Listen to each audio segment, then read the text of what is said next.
فارغ کریں اپنے آپ، ٹائم نکالیں اللہ تعالیٰ کے لیے، اور پھر دیکھیں آپ کے مسئلے کیسے حل ہوتے۔ کئی لوگ سے میں نے سنا ہے، ایک بھائی بہت مشکل سے گزرے تھے، 2 سال پہلے کا واقعہ ہے، اور 6-7 مہینے ہو گئے ان کا وہ مسئلہ حل نہیں ہو رہا، ان کا وہ مسئلہ حل نہیں ہو رہا، کوئی فیملی پرابلم تھی۔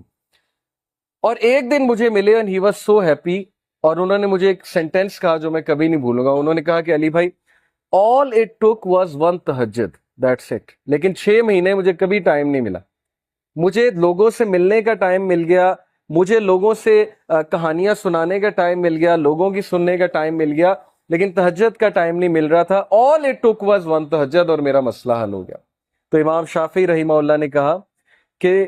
میکنگ دعا ایٹ دا ٹائم آف تہجد is like an arrow which does not miss its target. تو باقی یہ کہ اللہ دعا آپ کریں اور نہ ملے یہ ایک الگ بات ہے، ظاہر ہے اللہ تعالیٰ وہی دیں گے جو بہتر ہے، لیکن یہ سینٹینس یاد رکھنے والا ہے کہ all it took was one تہجد۔ تو اپنے آپ کو فارغ کریں، ٹائم نکالیں اللہ تعالیٰ کے لیے، یہ آپ کے ہی لیے بہتر ہے۔ اور پھر یہ حدیث، انس بن مالک reported the messenger of Allah صلی اللہ علیہ وسلم said، Allah Almighty said، حدیث قدسی ہے، O son of Adam, if you call upon me and place your hope in me, I will forgive you without hesitation۔ اگر تم ہوپ میرے سے لگاؤ گے، امید میرے سے لگاؤ گے،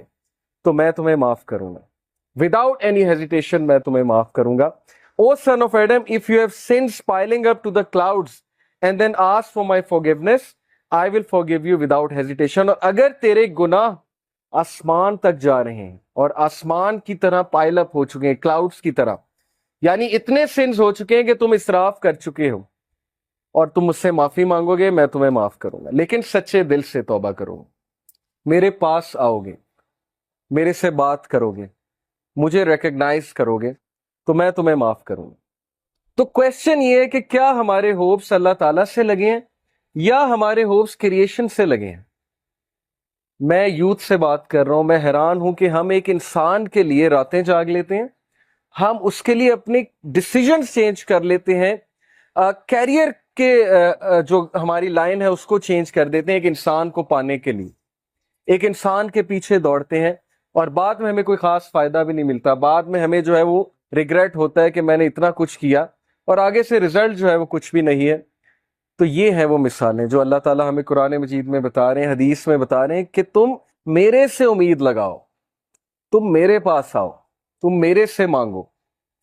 پھر دیکھو کہ تمہارا مسئلہ حل ہوتا ہے کہ نہیں ہوتا ہے۔ اور امید لگانے کے حوالے سے ابن تیمیہ رحمہ اللہ لکھتے ہیں، ان کی ایک کتاب ہے kalamullah.com پہ آپ جائیں تو وہاں پر ایک کتاب ہے ابن تیمیہ کی،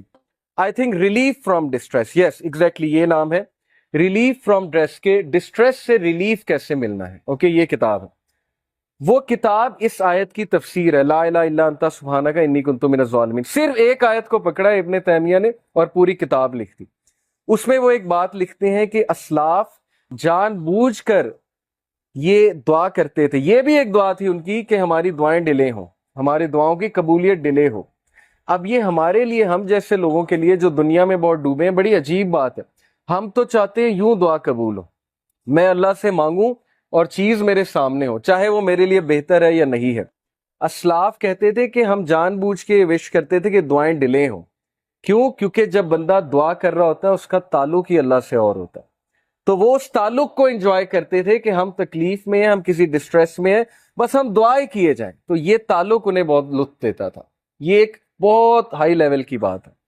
بتانا میں آپ کو یہ چاہ رہا ہوں کہ دیکھیں مصیبتیں آتی ہیں، مشکلیں آتی ہیں، انسان پر بہت سے فیزز آتے ہیں،